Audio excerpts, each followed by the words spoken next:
2024 के लिए कांग्रेस पूरी तैयारी के साथ मैदान में उतरने की रणनीति बना रही है। इसके लिए रायपुर में 3 दिन तक मंथन होगा। 24 फरवरी से छत्तीसगढ़ की राजधानी में कांग्रेस का अधिवेशन शुरू हो रहा है, जिसमें पार्टी विपक्षी एकता के साथ ही पार्टी को मजबूत करने के उपायों पर भी चर्चा होगी। साथ ही कई बड़े फैसले भी लिए जाने के संकेत मिल रहे हैं। 14 फरवरी से 16 फरवरी तक बीबीसी के दिल्ली और मुंबई दफ्तर में आईटी डिपार्टमेंट के दर्जनों कर्मचारी जमे रहे।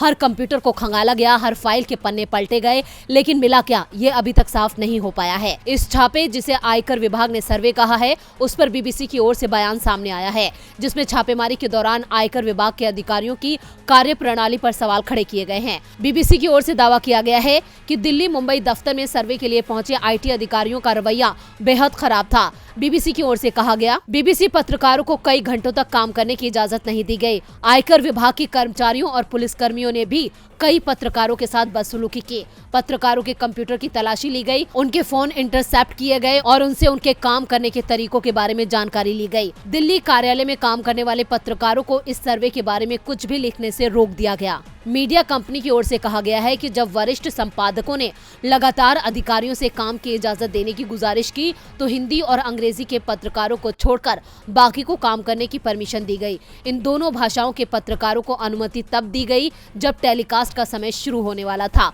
डीबी लाइव की रिपोर्ट।